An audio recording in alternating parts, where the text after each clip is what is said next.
Hello everyone, my name is Jen and welcome to the Book Refuge.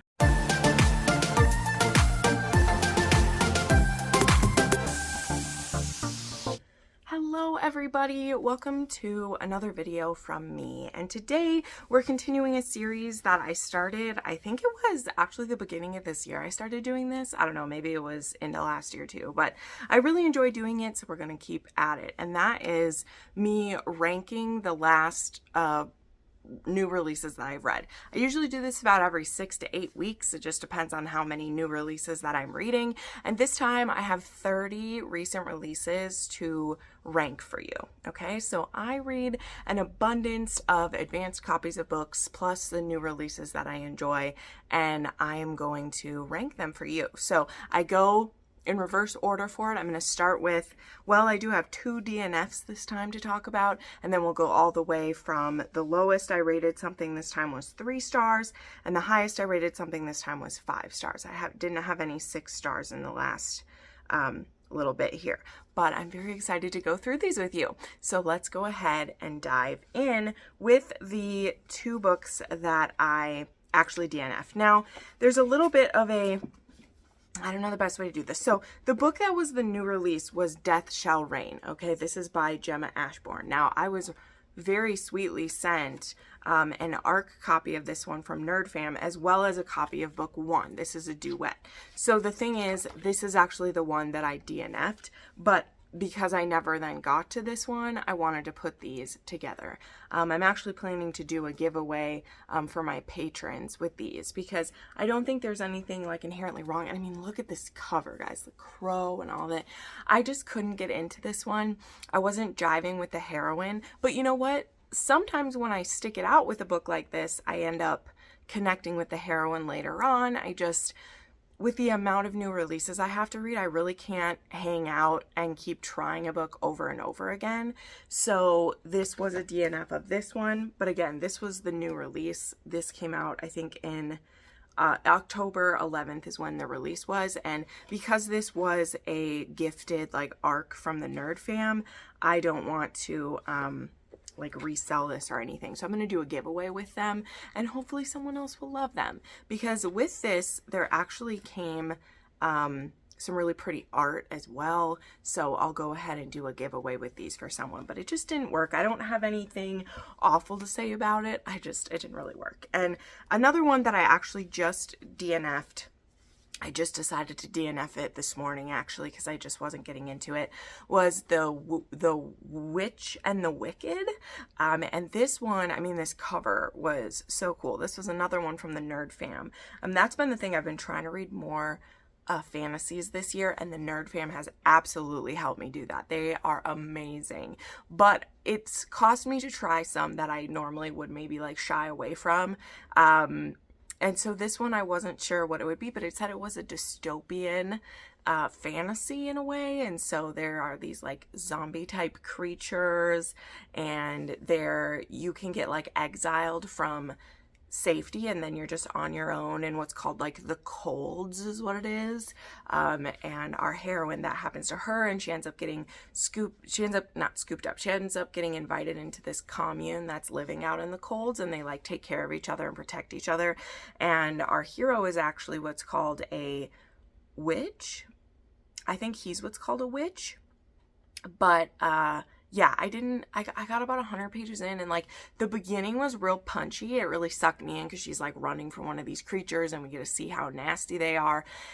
And then it just slowed way down as we start pumping out all of the backstory, and it just kind of tanked for me. But again, I gave this one almost 100 pages of it, and so that was like a quarter of the way in, and I was like, ugh, I'm not gonna make it through this one. So I did DNF that one as well. But again, who's to say it doesn't turn around and get better? And I do believe, too, that this one's a standalone. So for those of you who don't always want to get into a fantasy that lasts forever, you know, that might be a good one for you to try. Because if you like dystopian and you like the creatures, maybe you'll be able to push through it more. So as with all of these, I'm going to have links down below to all of these books so that you can give them a try. So if they weren't for me, maybe they'll be for you, and that'll be fantastic, right? We love to see it. Okay.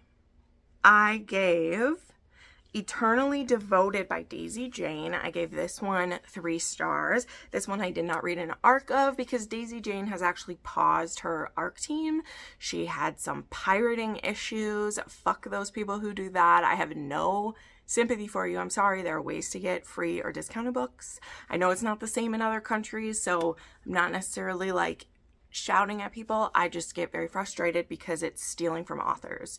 Authors do not have to promise us their work, but you know, I just get really angry about it because it's stealing. You know, we all have our money troubles at different levels.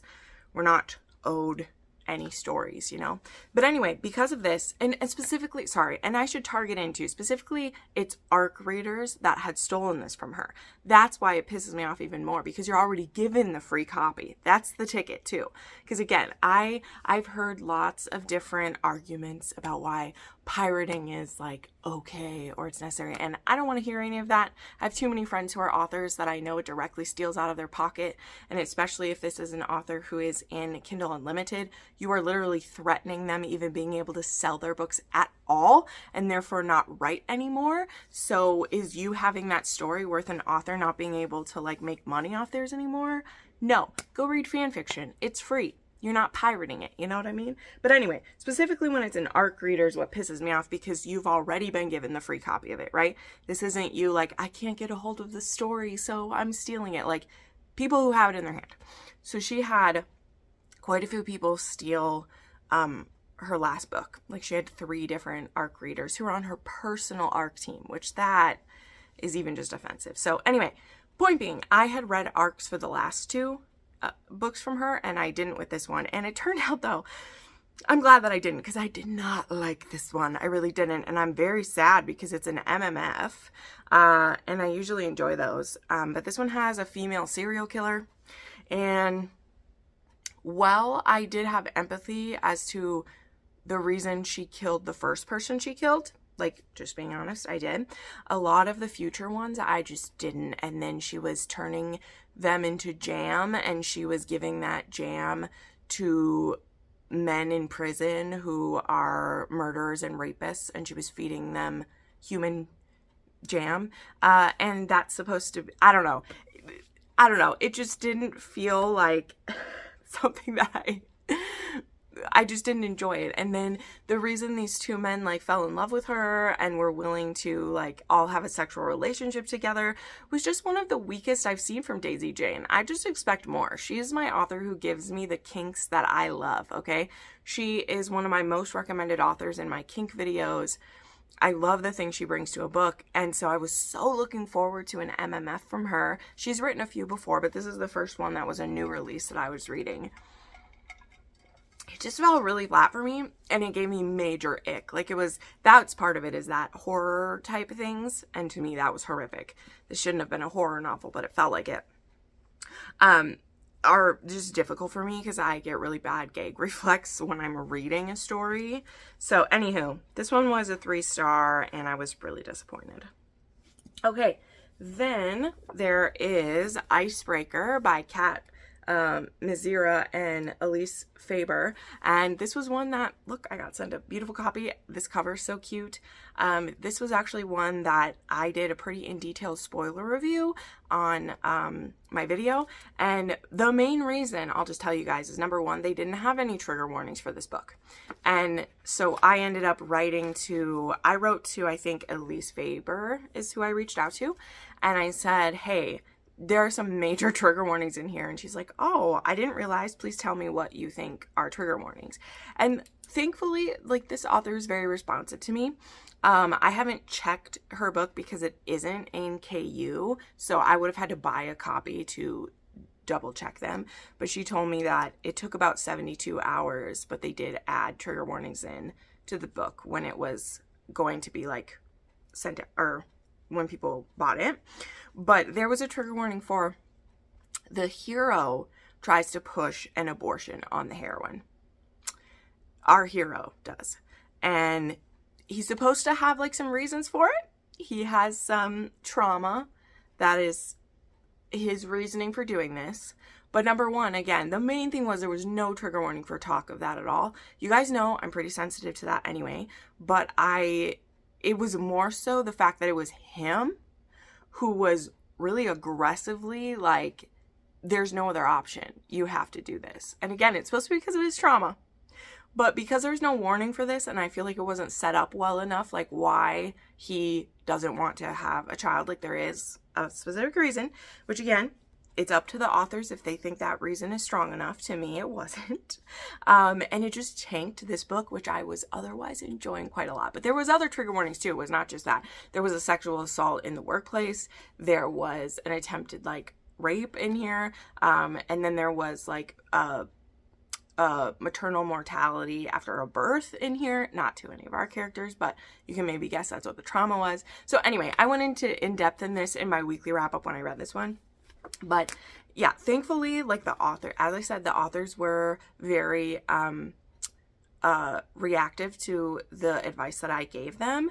And so yeah, that was nice. They were reactive to it. And so I don't hold any like ill will towards the authors, but I also don't know if I would trust reading another one of their stories after, you know, because I was like, if they don't think those are trigger warnings, I'm nervous about what else they wouldn't do them for. So anyway, I'm not as heated about it as I was now, but I was pretty heated about it the last time. Okay, let's see if I had any other 3 stars. I think those were the only 2 that were 3 stars. Let me double check. Oh, one other one. That's right. This is another one, and it had kind of the same type of issues that was bothering me. So there was The Tryst by Sawyer Bennett. I didn't read an arc of this one, but I was highly anticipating it. This is a Cowboy series that I'd really been liking. I had actually read an ALC of book 1, and then I bought book 2, and I bought book 3 because you could buy the audio directly from her site, and I was very excited to do that. And this one also didn't have trigger warnings for a very traumatic death on page. It was a very traumatic death on page. And it also was of a character that I thought was going to get their own book.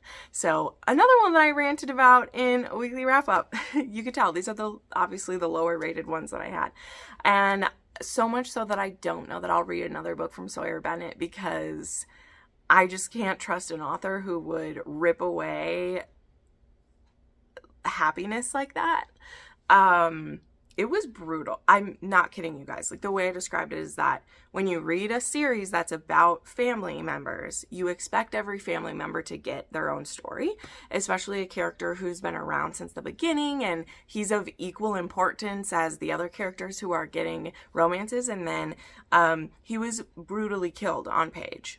And this is actually the end of the series. So where I thought we would have another book in the series and it would be this guy's romance, no.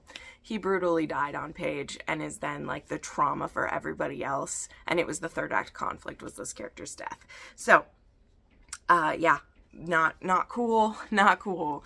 And yeah, I gave that one a 3, but I was so upset. Like, I'm not even kidding you guys. I'm not someone who gets easily triggered by books. I know it sounds like that for the last 2 that I've talked about, but I'm telling you, it's because there was no warnings for either of them. That was the issue for me.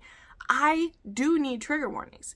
And I honestly never realized how triggered I get, because usually I have a heads up that something's going to happen. So even when a thing happens, I'm then like, okay, you knew this was going to happen. It still surprised me when it happened, right? Because that's part of the thing. But I was honestly just like shocked at how there was no warning for those things, you know, and when authors write contemporary stories that they don't think are dark, that's when you need to have them. Okay, like this isn't the Wild Wild West where you can just do whatever the fuck you want anymore like that.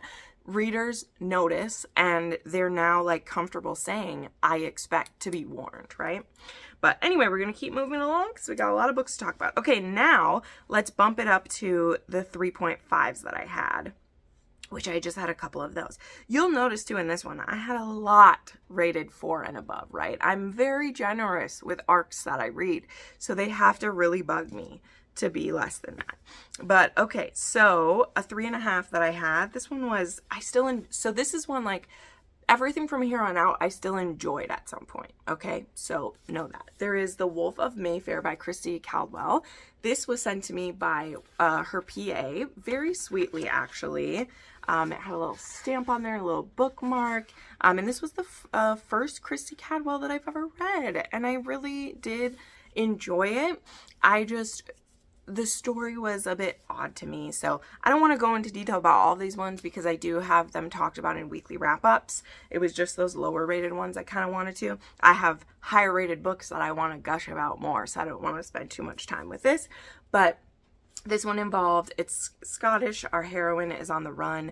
She goes to a place where she believes her godmother is going to live, but instead there is the Duke and the Duchess aren't home, and Horace's house is being looked at by the Marquess of Wingrave, and he decides that he might take advantage of the fact that she needs to stay there for safety.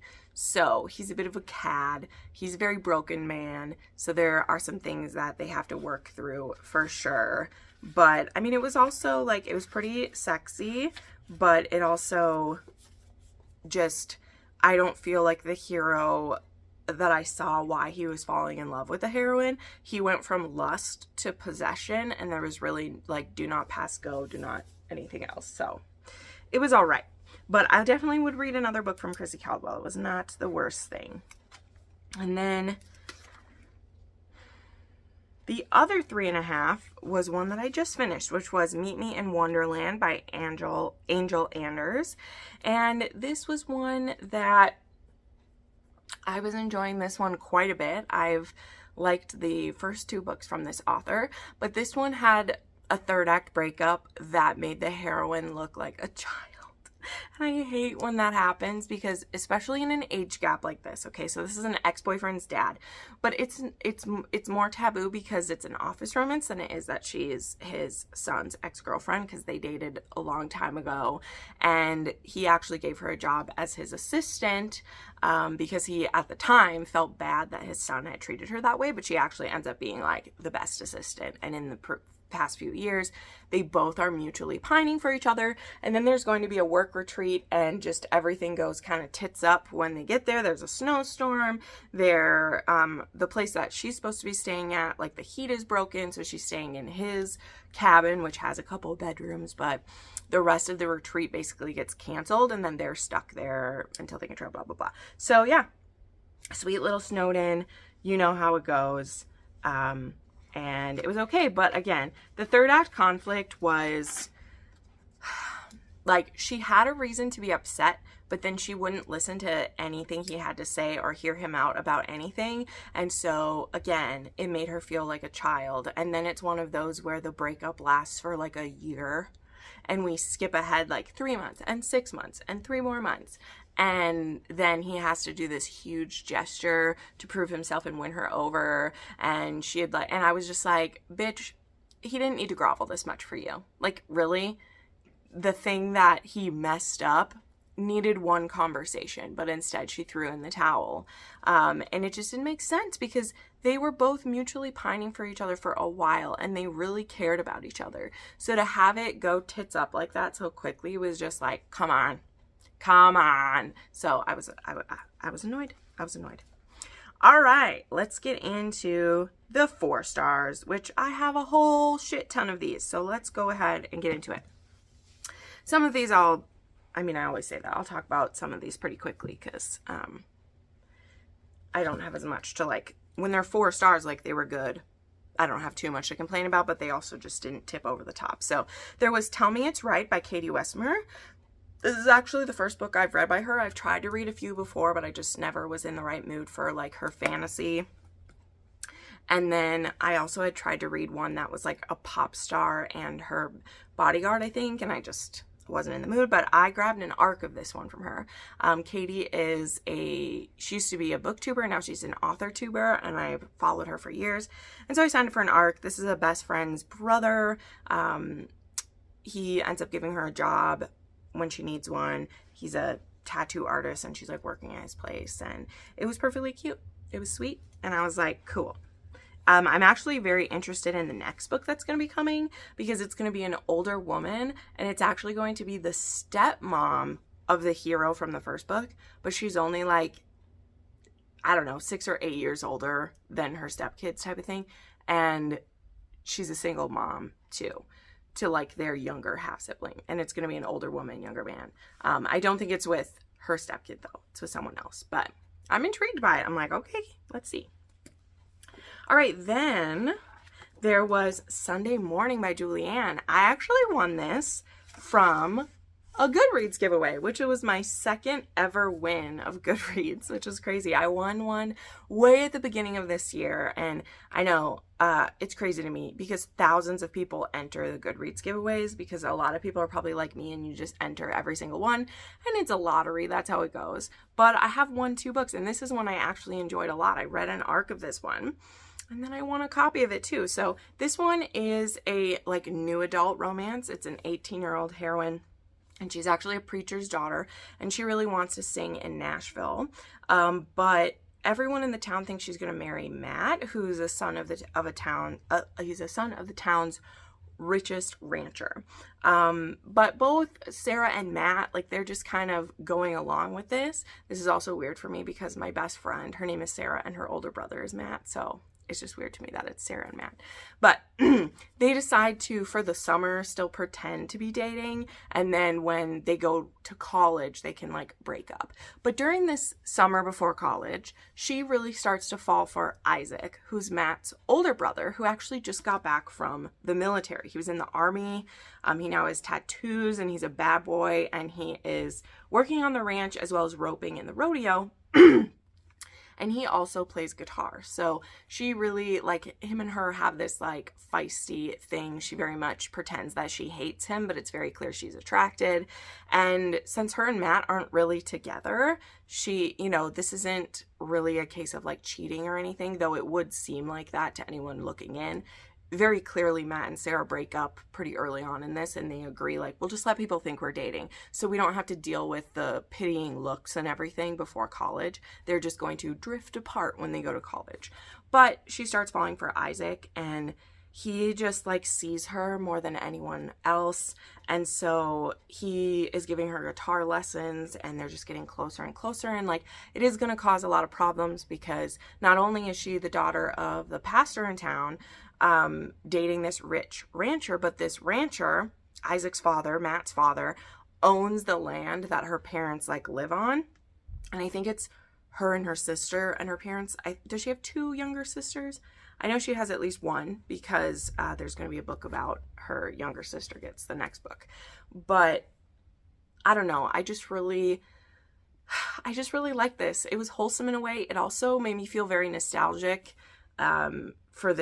for them because it reminded me of places that like I grew up. And I said this too in my review of it, is that I liked how religion was in here. Yes, the father is overbearing at times, and there are times where he makes mistakes, right? Because of what he believes and the way he tries to push those beliefs onto Sarah. But I feel that Sarah does a good job of evaluating what she actually believes. And by the end of the story, I feel that her father had, like, her and her father are in a good place, and it doesn't feel like he was so pushy with his religion that he would never talk to his daughter again. We'll see what it's like in the next book, because at the end of this one, we skip ahead a few years to see an HEA.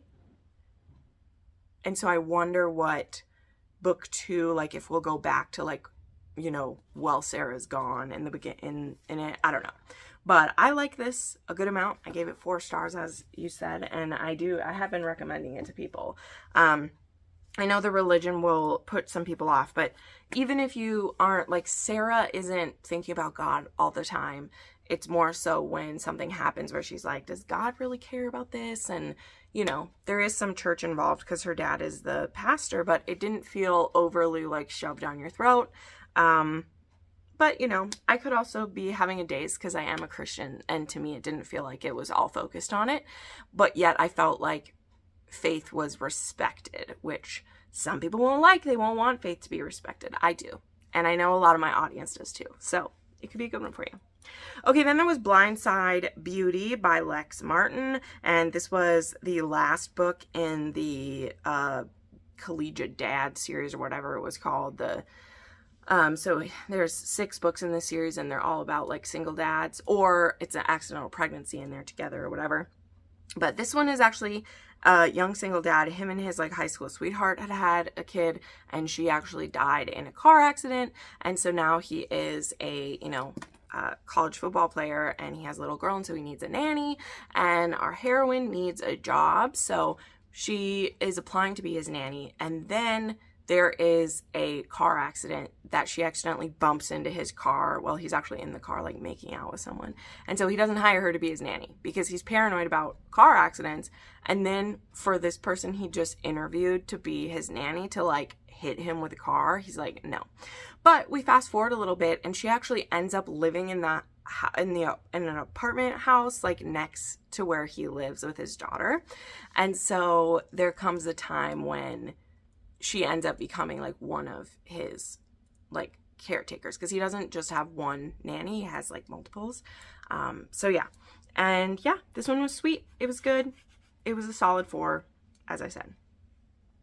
Okay, there was Loud Unspoken Memories by Samantha Christie. This was the next book in this, is it the Montana Brothers is what it's called?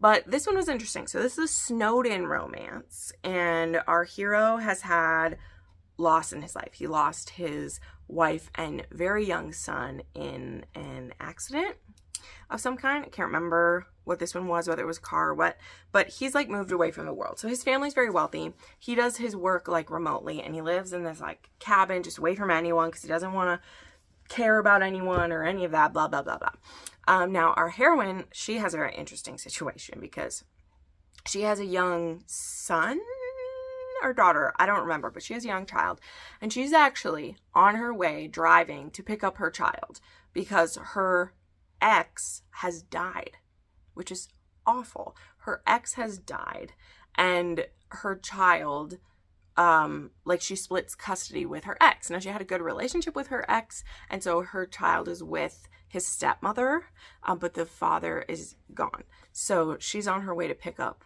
her kid, and she is like dealing with a lot because she's never been a parent all on her own before. She's always shared that burden with her ex. They were friends from high school, and like, when they had a kid, they didn't really like work, but they've always been really tight. But anyway, she's on the way, and she ends up going off the road, and our hero ends up rescuing her from this and brings her to his cabin, and there's no way to get off the mountain for a while. So they're stuck together. And it's that typical thing where she's like distrustful of him, and he's like, lady, there's no other place for you to go. Like, we're stuck here. And he has trauma because he's lost that. And honestly, he has almost like a panic attack because when he pulls her out of the vehicle, he sees the car seat in the back and no kid anywhere. And he thinks like, oh my God, what happened to your kid? And she's like, hey, my kid wasn't in here. It's okay. And so she already knows like, okay, there's something up with this dude, like right away. But it was all right. I did not like this one as much as I liked Quiet, Beautiful Things. Yeah, that was the first one, Quiet, Beautiful Things. I didn't care for this one as much. I just feel like the hero had so much trauma to unpack, and we like dealt with it very quickly. She's only there in that place with him for like a few days. And then the second part of it that was a bit much is that once we get off the mountain, there are some situations where like she meets his family at one point, and his family, without knowing her at all, are immediately like, we love you. Okay. Now there's a part of that that's wonderful, right? But they literally don't know her. And not only do they like her, because that'd be okay if you like this person and their kid, they're like, you need to be with our brother, our son. Like, you're the perfect one for him. They have not talked with her for longer than 5 minutes. They just know that this woman stayed at his cabin with him during a snow-in. She could be a black widow. She could be a killer. Like, you literally don't know. And so I just wish that them being like a millionaire family, that they looked into her a little bit, and like that's why they trust her or whatever. But just because he had slept with this woman when she stayed in his cabin with him, how does that mean that she's good people and that they want her as a sister-in-law? Like, it was just so wild. So this was one I gave 4 stars to, but honestly, I probably wouldn't stick at that because it was just, it was way too much. Okay, next up was On the Wild Side by Kristen Proby, and I gotta tell ya, I don't remember this one. I read this over a month ago, and I gave this one 4 stars, and I don't remember this one very well. So we're just gonna move on. I'll link the, if I remember to, I'll link the weekly wrap-up where I talk about it, but it was just okay. I think it's maybe my least favorite in the series. There wasn't anything wrong with it. I think this is the single mom. And it was just okay. Like, it was just okay. So there was Monarch by Sophie Lark. This is the second book in, like, the Grimstone series. This little map. And this was, of course, sent to me from Bloom because they spoil me. I love them. And this one is about this girl named Elena, and she is brought here as a mail order bride. She's supposed to marry this guy named Lorne, and in the meantime, while his home is being built, they're staying at the Monarch, like, hotel, and the guy who runs this is Atlas, and he immediately, like, he thinks there's something sus about this Lorne guy. He doesn't trust him, and he thinks that Elena is just this very sweet, beautiful woman. And so while she is supposed to be there for Lorne, she starts kind of falling for Atlas, but she's in this tricky situation. He's the one who's on her fiance visa, so he could send her back, and she's in a very, like, precarious position back where she's from, so she really needs to keep him happy, basically. So I love this because Sophie's grandma, her name is Anna, and she came to Canada from Ukraine as a mail order bride. So that is pretty cool. Okay, that's pretty cool. So this was good. I definitely liked it more than Grimstone. Grimstone was pretty rough for me. That one was. It's definitely one that I tried to have more rosy colored glasses when I first read it, but it was a bit much for me. But this one, it was good. It was good. It was a very slow burn, which is kind of different for what Sophie's been writing, and I like that. I like that a lot. Okay, another 4-star was Forgive Me, Father by Katerina Sinclair. And this one is a priest romance. And it is this girl who she's back from college staying with her family. And it's very contentious in her home. Very unstable there. And this story actually begins with her brother and his friends kind of pulling a prank on her. And man, it makes you think really shitty things about her brother to start with. But there's so much going on in this book. It's too much to get into in this. You'll, again, have to check out the weekly wrap-up where I talk about this one. But there ends up being, like, she ends up being, like, an altar servant to this priest who is staying there for a short period of time. He's like a interim priest while the regular priest is on vacation. So he's a young, good-looking priest who's there. And he just has this connection with the heroine right away. And there are some very sus things happening in this town, and they're connected with the church, and they are connected with our heroine's father. And again, how I said her brother is awful in the beginning, but we find out he's been living through some horrible things, and that's what's making him lash out.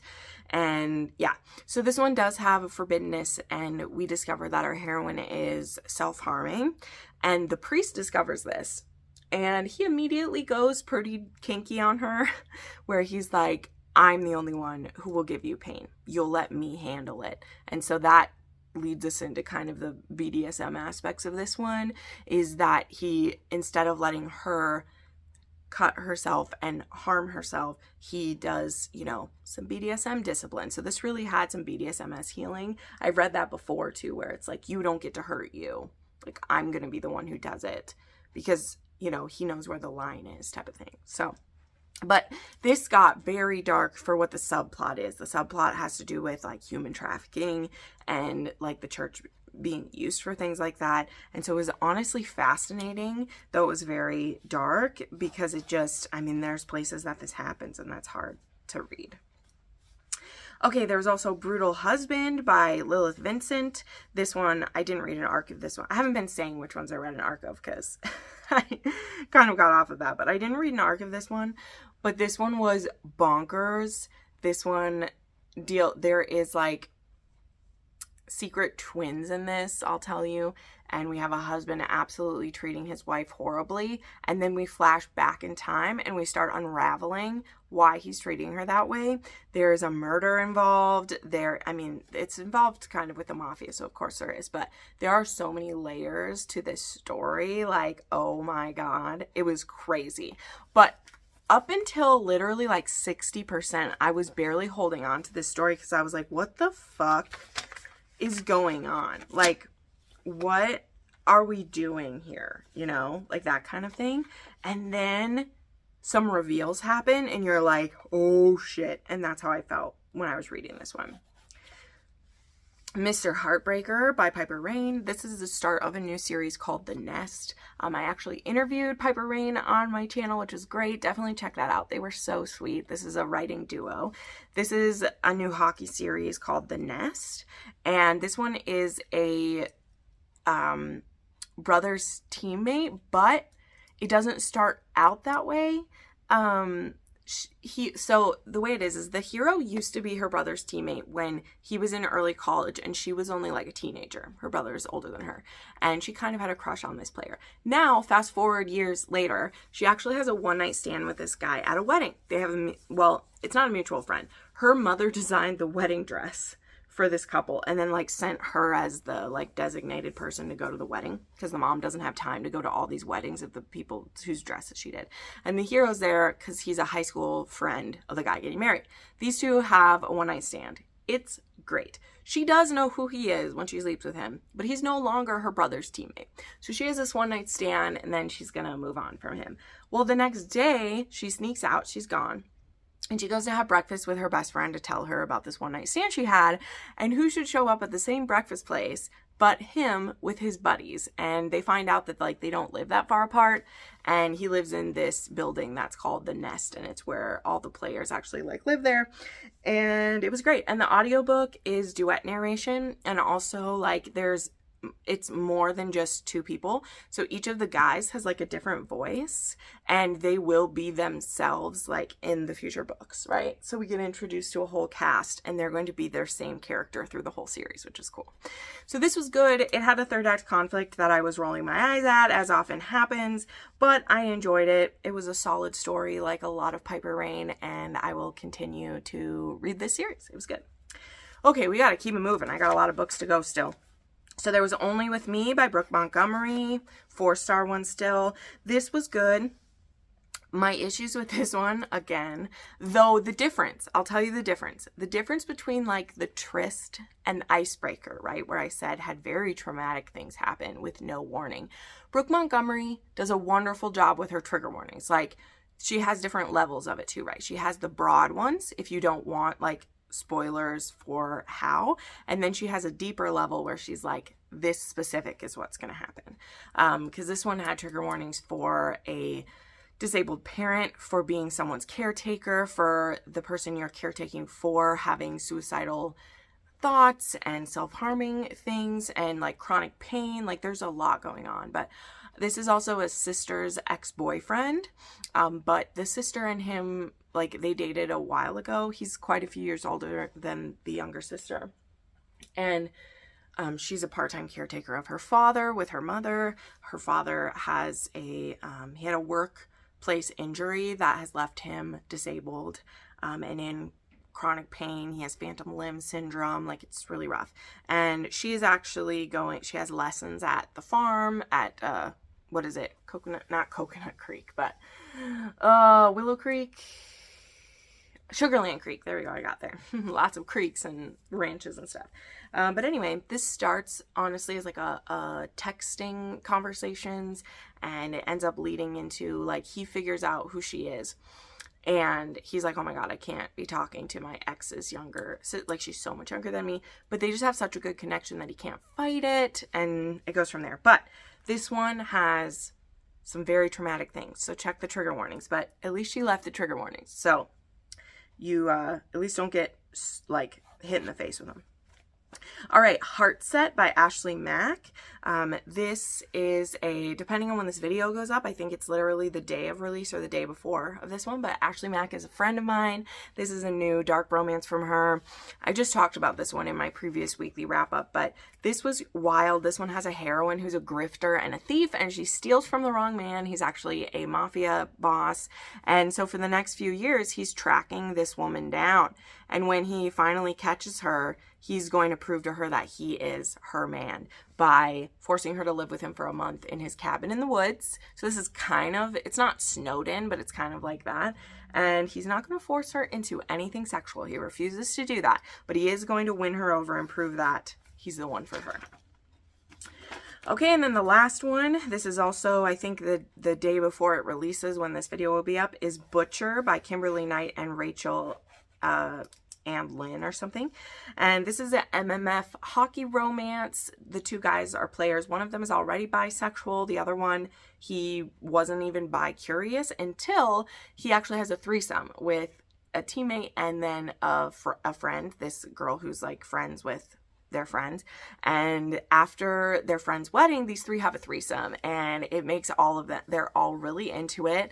This first threesome is an MFM, but then our hero who previously thought he was straight, he is surprised how much when he fantasizes about this threesome, he's not just fantasizing about the girl, he's fantasizing about his teammate as well. And so this was a really beautiful bi awakening. The way that they communicated was great. Really loved all of that. They genuinely build a triad relationship where they all keep up with their individual like couples and then their relationship as a whole. And I love that. The issue with this one was the third act conflict. It just didn't work for me. So what can you do? It really drug the book down because the heroine throws a little hissy fit that, again, why do the heroines do this shit? It bugs me. But I still think it was a strong read. So if you like MMF, just know that it might frustrate you when you get there. Okay, now we're on to the 4.5 stars. Okay, we are making our way through here. So there was When You Give a Lawyer a Kiss by Ann Einerson. This one is a novella, a little longer than a novella, I think, actually, because I think she said that. She's like, it's supposed to be a novella, but it ended up being longer.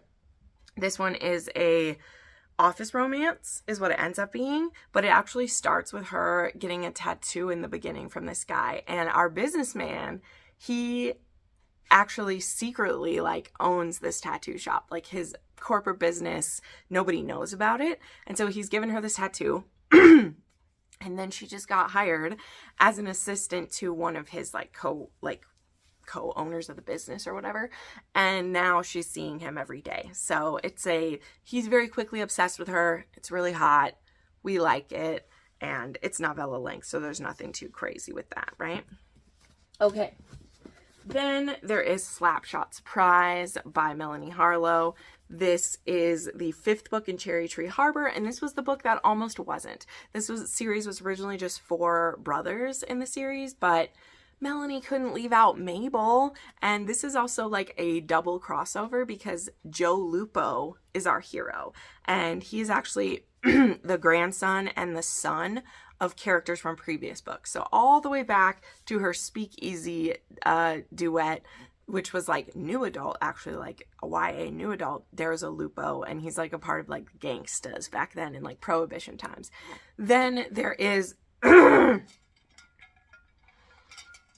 Lupos and like the French series, and there's also Joe's older brother is in is it Taste Me?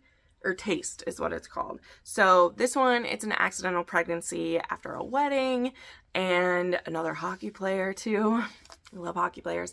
And it's just great. This one's an accidental pregnancy where they are working together through the whole book.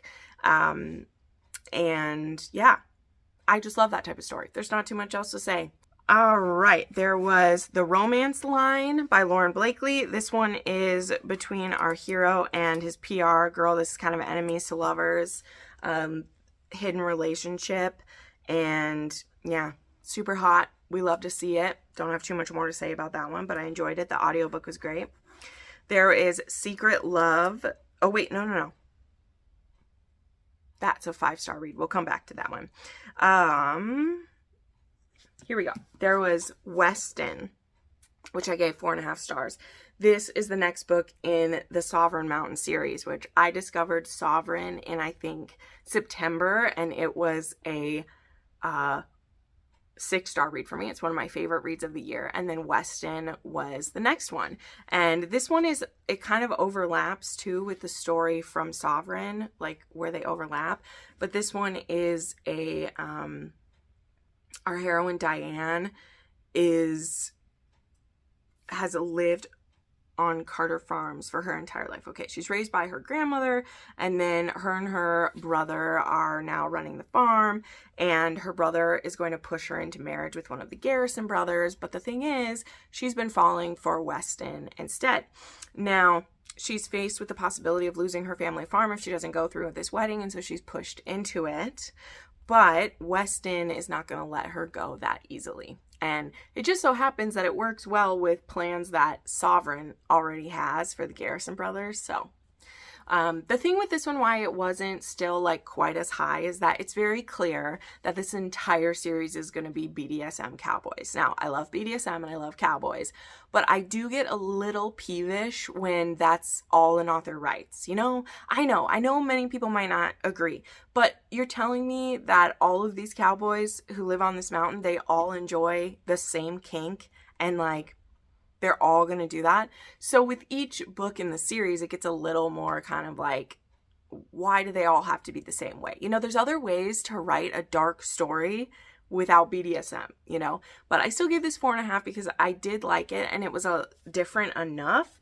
But I'm nervous about Deacon because I honestly, I think they're all just going to be the same. So it doesn't take away the magic of Sovereign, because Sovereign has so many like deep discussions and conversations about like what submission means and like how it goes. And so it still is very powerful to me, but it's slowly diminishing with each one. So if you really, really love BDSM, which I do love, I think it didn't help that I read Sovereign and then this one was coming out just a couple of weeks later.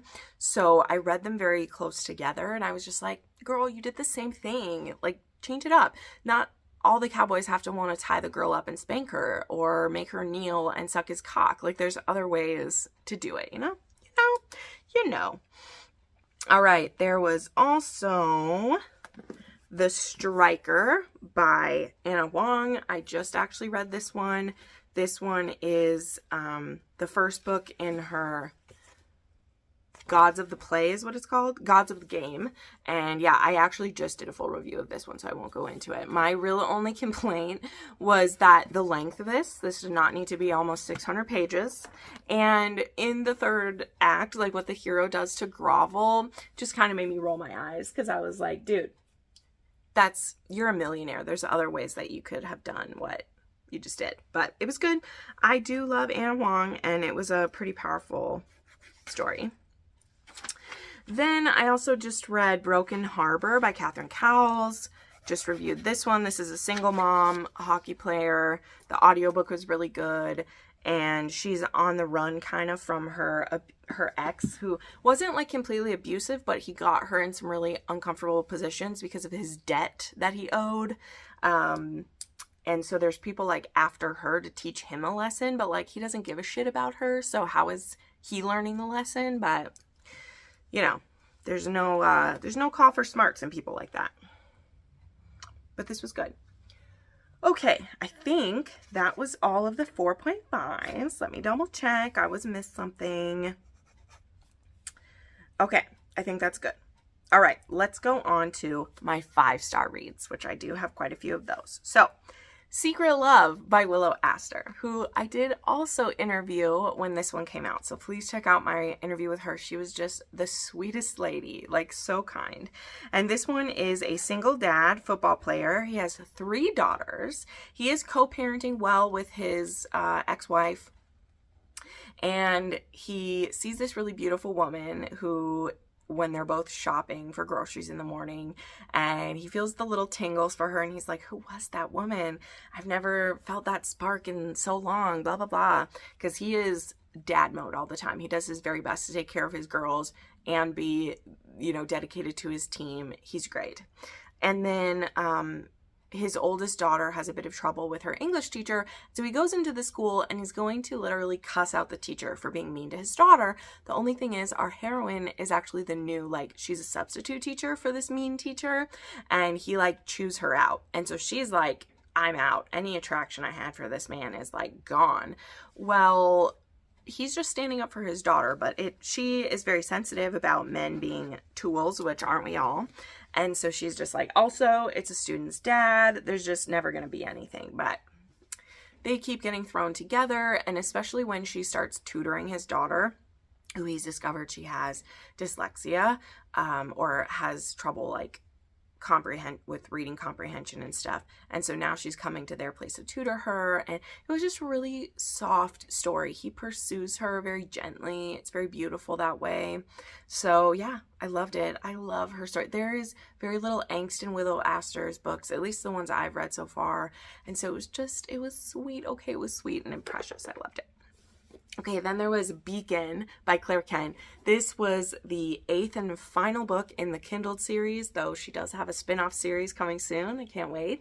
But this was finally Mac and Anna's story, who their story has been teased all the way from the beginning for us. And we are, I believe, 10 years after Impact at this point. So we're really seeing what the world is like now. And this is also like a second chance for them. They used to kind of be hookup partners. They kind of were dating, and then it just didn't work out because he wanted to be committed to her and she like wasn't ready to do that. And she's very sensitive about being trapped into a relationship, and she's like, why do we need to be so serious? But you know, I loved it. Okay, I love Claire Kent. Her books are cozy, they're comforting, they're everything that my heart desires. And they're not for everybody because they're for being a dystopian series, they're very like quiet, and I love that about them, but it's not gonna work for everybody. So, you know, there's that. Okay, then there was Just Between Us by Lena Hendricks. This was the 3rd book in the King series, and it's my favorite one. It may be my favorite book by Lena Hendricks, no joke. I loved this couple. This involves our hero, is this one Royal? Now I don't remember which his name is, but he is a tattoo artist, just covered in tattoos, so sexy. And he's actually a sex worker. He has basically a OnlyFans where he does like voice things, you know, where he like talks to the ladies, and he'll like wear sexy suits and that are pretty tight around himself, and like put his tattooed hands on his thighs and like these things. And our heroine actually is one of his like patrons on there, but she gives him shit all the time because it's fun, and she's called like Mrs. Black Cat, and it's great. Only it turns out she is now like a lawyer that's working with his family, and when she meets him in person, she recognizes his tattoos because they're very distinctive. And so she's like, oh my God, this can't be him. But he ends up figuring out as well, and they end up entering kind of a mutual beneficial relationship with some sexy stuff involved, where he takes some control of her. And I love it because he's like such a gentle dom, but she needs a place where she's safe and is able to let go. And he really is just trying to woo this woman. He absolutely is. So he does his best to like win her over. And I love it. I love every bit of it. It was so good. And then there's also a lot of movement in the plot as a whole, for some things that have literally been brewing for books and books and books. And they all kind of culminate in this one. Though this isn't the end. There's still more to go. There was a lot that we discovered in this book, which is why I think this is my favorite, because it's very rewarding. If you've been reading since the Sullivan series, it's very rewarding. But even if you've only been reading since the King series, it's still very rewarding for sure. Okay, there was From Here to Eternity by A.L. Jackson, and I'm really happy that I tried this one because the past few books haven't been exactly my cup of tea. But this was very good. Oh, so pretty. I love this. But anyway, this is a woman trying to start fresh in this new town. I can't remember. Is she a baker in here? Or like, what does she do? I don't even remember what her job is. But it begins with her getting a tattoo from... Oh no, she works at a She works at a clinic in here or something like that, I believe, because we have a single dad. He's actually like the adoptive dad of this little kid. And also they're like former like bikers or whatever. They're called like the Sinners or something like that.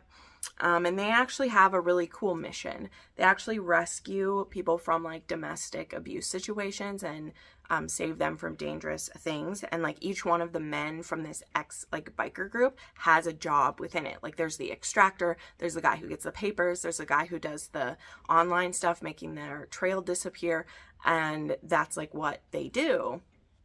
And that is actually how he acquired his son at one point, is that he rescued a child where the family had been killed in the escape, and he like rescues this kid, which is really cute. But yeah, our heroine, she's kind of running from an ex-husband who she hopes that he thinks she's dead, but we'll see if he does or not. So yeah, there's definitely suspense. This is another case of how I've tried to treat books from A.L. Jackson, like I do with Catherine Cowles, which I've said, where I get annoyed sometimes with the suspense element in their books, but I just got to be prepared for it. Like there is going to be suspense elements in her book. So if I'm prepared for it, I can enjoy it better if I know it's going to be there. So that's what I tried to do with this one. But yeah, I like this one a lot. The audio is very good. And A.L. Jackson, she's talented. Okay, almost done here. There was Braving the Storm by Elliot Rose. This one just came out. I wish my physical copy was here. I'm getting sent. It was supposed to be an ARC copy, but like they didn't send them out early. So everybody else has pretty much got their copies who like ordered one when they released, and I still don't have mine. But it should be here soon, hopefully, fingers crossed. But I really liked this one. This is a adoptive uncle and estranged niece, and our heroine goes to stay at some property that she's discovered she inherited, only to find out that Storm has been living there. He is an ex-rodeo cowboy, as well as he's now a farrier, and she shows up there to stay, and they're basically now sharing this cabin, and their chemistry is wild. He's 14 years older than her, and he wasn't adopted where like when she was a baby or anything, so she wasn't around him except when she was like a teenager, and then she hasn't been around him for like 10 years. So I really like, it's more of a social taboo than like real taboo. Now she's also a woman on the run. We don't immediately know like what she's running from, but once you find out, it is like the poor thing, like honestly.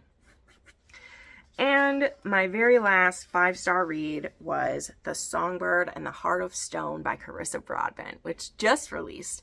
I was thrilled to get an e-arc of this one. So I did read it a couple weeks ago, but I couldn't believe that I got picked for it because I got rejected on one site, and I also got rejected for getting a physical arc. So I was like, it's okay, I'm going to read it when it comes out. And then I got accepted from NetGalley for one. So I was just like, so happy, so happy. But yeah, I love this so much. I don't want to say like anything because it just came out and I want to ruin it. But this is about Misha, and it has a bit of like the what is it, the 7 layers of hell or whatever. They need to go into hell to pull off this thing that a goddess wants them to do, and just they're having to confront all of these different like people who've died and like their worst fears. And so yeah, it also has a bit of like Hades and Persephone vibes going on too. So it was great. I can't wait for everyone to read it and hear what everyone's thoughts are on it. So okie dokie, those are the last 31 new releases that I've read and my thoughts on them as quick as can be. If you want more in-depth thoughts, definitely check out my playlist, as I said, with my weekly wrap-ups, because I go more in depth about a lot of these, especially ones that I needed to rant about in those. But to fit 31 books in here, I mean, you can tell we're at an hour already. So thank you so much for watching, my friends. Again, I'll have links to all of these down below if you want to buy them. It supports me and the author if you do that. And we'll see you next time. Bye.